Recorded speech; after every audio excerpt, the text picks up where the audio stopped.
Good morning, Alabama State. Good morning. Let the record reflect that when I pulled up this morning, I saw people dancing outside, and I asked my staff, I say, you think Dr. Ross would let me walk out the boots on the ground? Where them fans at?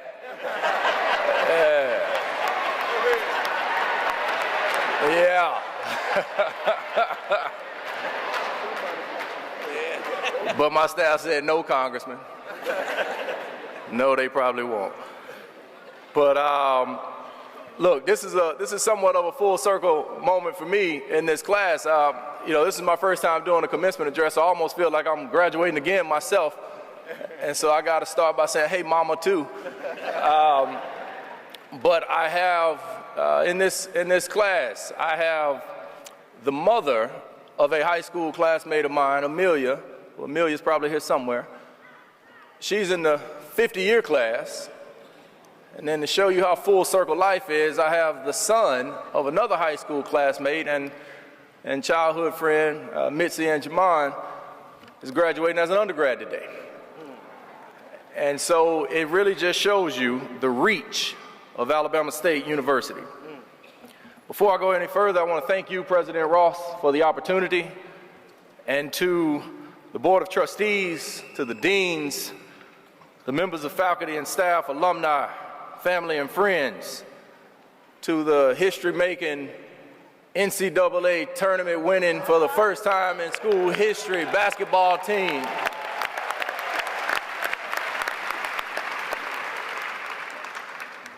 I was watching that game. Yeah, you should have beat Auburn too. But we showed strong. But most importantly, to the class of 2025, it is an honor to be here with you today. We're here not only to celebrate the hard-earned accomplishments of these graduates, but to recognize the promise of a future that they will leave these halls and that they are about to shape. But to all the graduates, as much as today is a celebration of you and what you have accomplished to this point of your life, the first part of this speech ain't about you. The first part of this speech is about your parents.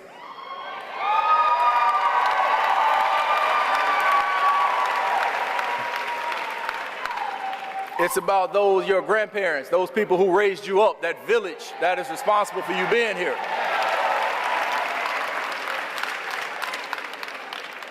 So to those of you who have children and grandchildren and nieces and nephews and cousins and anybody who played a hand in you being here today, this is a celebration for you too. And as a matter of fact, can I have all my parents and grandparents and people who raised up these graduates stand up?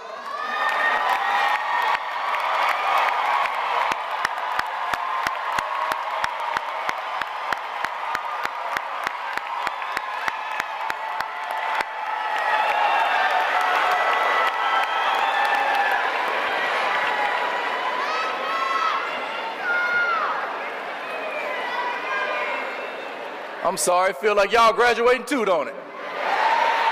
Yeah. It's called, in my mama's house, it was called Get Out of My House Day. Well, listen, in all sincerity, every late night, every moment of doubt, every moment of need, every small victory, every challenge, every small crisis, you guys were there. From kindergarten and pre-K to high school, till today, you guys have always been there. And it is because of your belief, it's because of your prayers, it's because of your work, it's because of your sacrifices.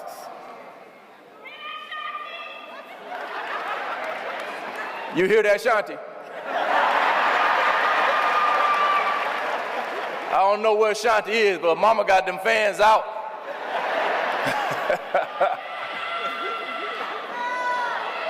But more so than that, we owe your parents a sincere amount of thanks and gratitude. You have to thank them for those prayers, for that sacrifice, for that hard work. You got to thank them for them cash apps.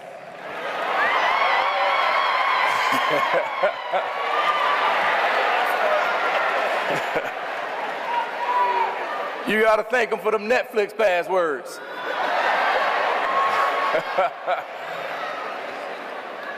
So thank you to all of the parents, especially. Now I know I'm joking, but I'm gonna be serious when I say this, because look, Senator Ross, or I'm sorry, President Ross, President Senator Dr. Ross. You know, he mentioned my father. My father dropped dead off for all intents and purposes at a dinner table one day, and my mother raised us up as a single mother for the rest of her life. And, you know, so especially to those parents who did it by yourself or did it with little help, thank you.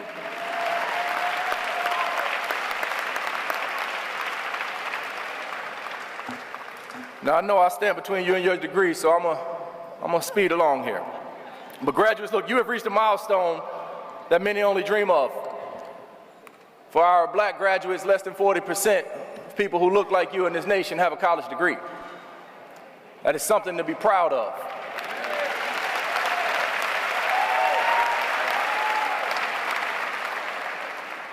So this is a time for you to reflect on how far you've come and embrace what the future holds for you and the possibilities that lie ahead.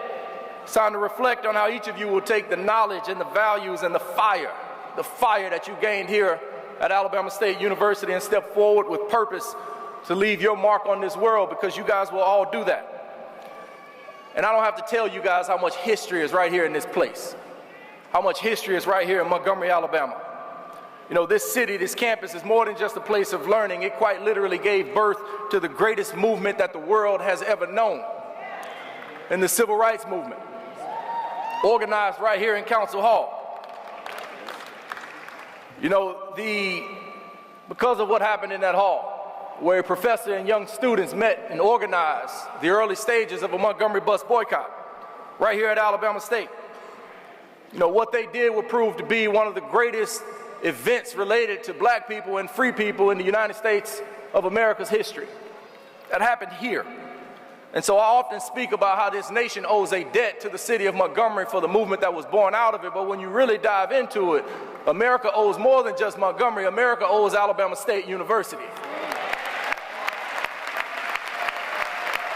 Because of that movement that was born out of here, people didn't have to sit in the back of a bus anymore. Because of that movement that was born out of here, black people could vote in elections across Alabama and across this country. Because of that movement that was born out of here, people named Shomari C. Figures and Terry Sewell could sit in Congress today.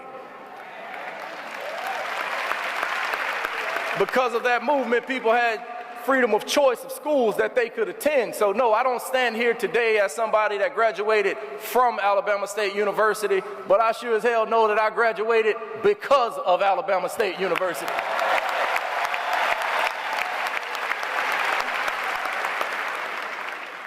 And like so many families, my family has been touched by this university as well. My Uncle Frank played in the band here. My cousin Ralph Portis was a drum major here, actually, during y'all time, back in the 70s. And my Uncle Thomas Figures was a student body president. And Dr. Ross wouldn't let me speak without mentioning the fact that my uncle pledged Gamma Sigma chapter of Omega Psi Phi fraternity in the spring of 1965.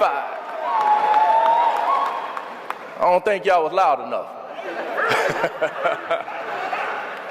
A shout out to all my Greek men and women in the house.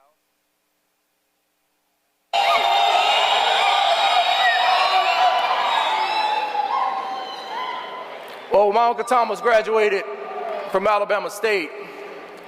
He went on to get his law degree, and he came back home, and he would become the first black assistant district attorney in Mobile's history, and would then go on to become one of, if not the first, black federal prosecutor in the state of Alabama's history.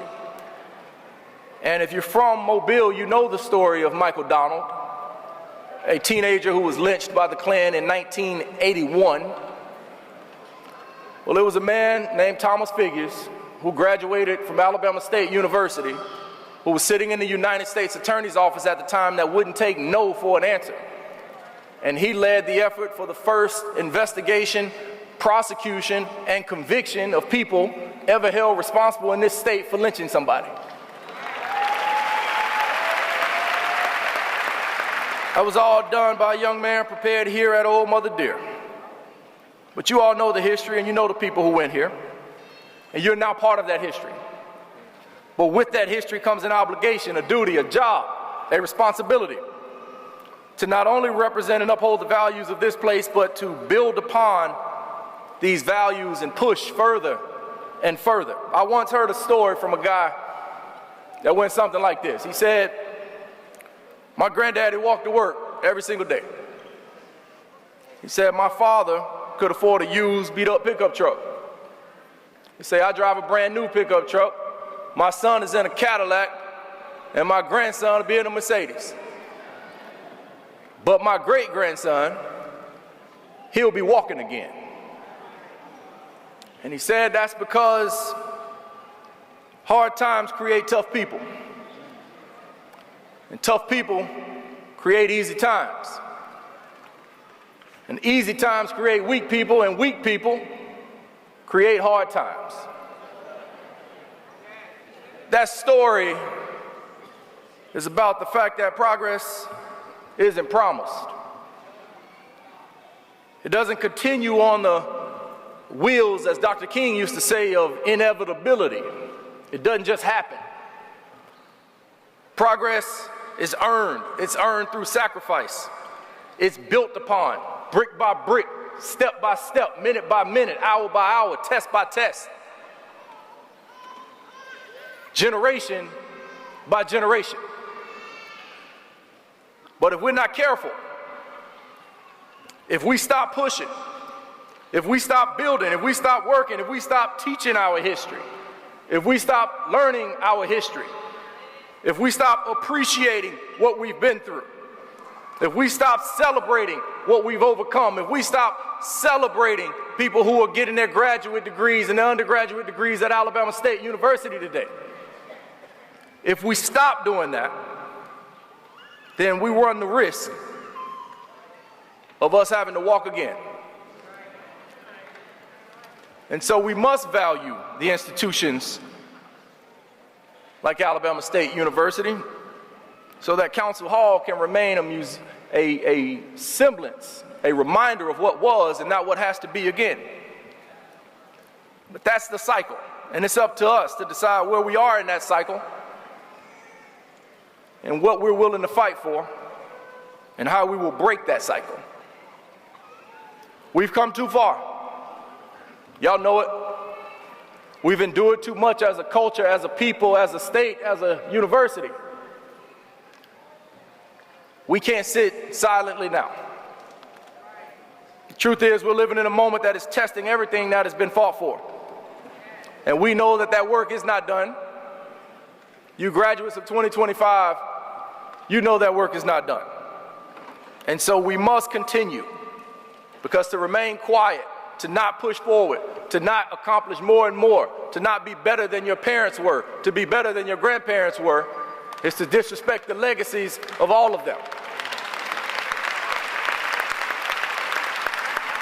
So don't let anybody tell you that you're too young, or that you're too inexperienced, or too black, or not worthy, or undeserving. Don't feel discouraged by the attacks that we're seeing on efforts to make sure that people who look like you and me have a level playing field in this country, which wasn't created with fairness for you in mind.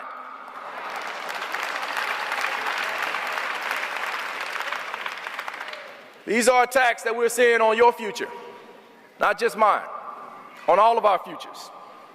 Just because you didn't grow up in an era of Jim Crow doesn't mean that you can't forget why this country needed diversity, equity, and inclusion in the first place.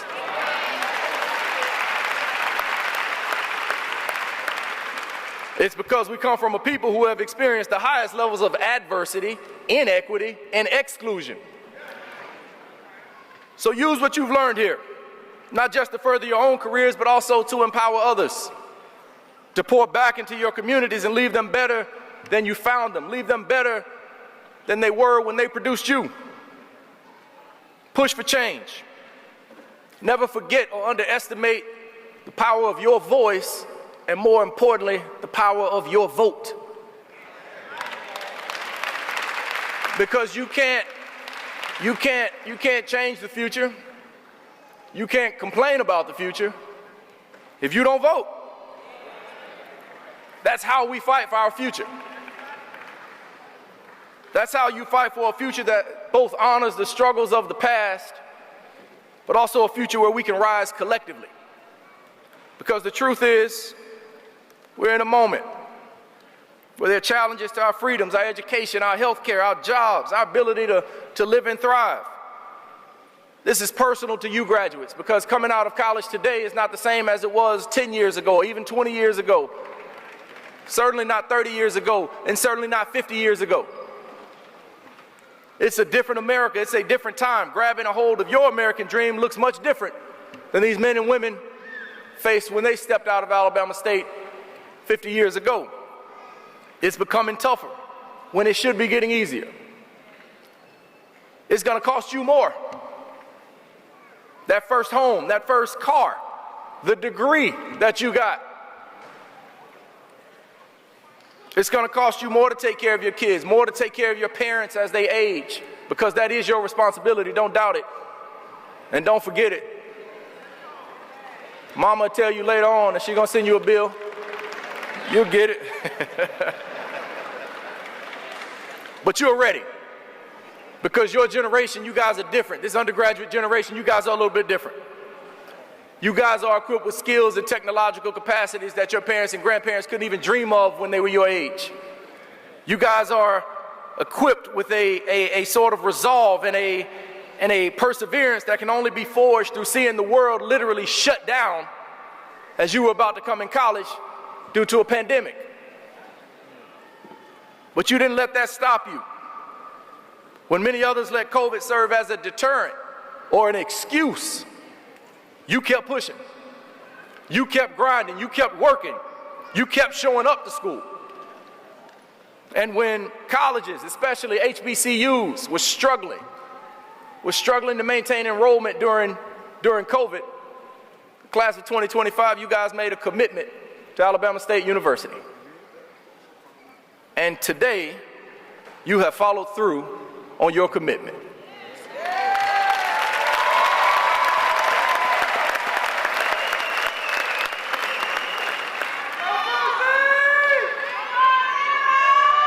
So this moment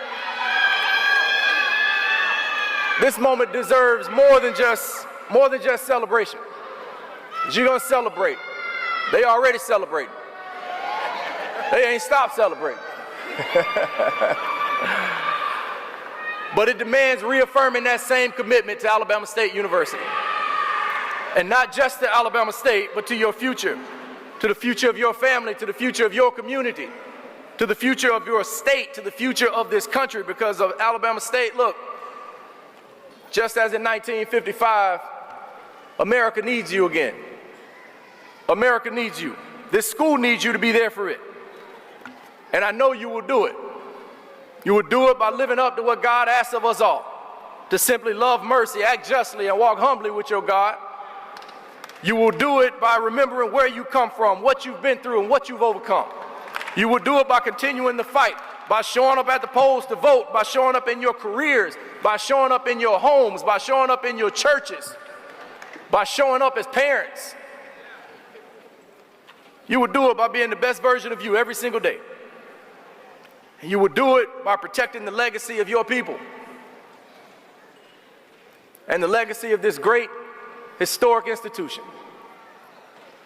Because if we don't fight for what's ours, if we don't protect what's been passed down, if we don't build upon it, if we don't lead with courage and clarity,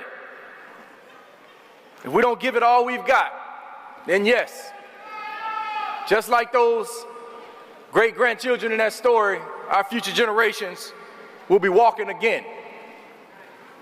And class of 2025, it is your responsibility and my responsibility to make sure that we ain't walking again.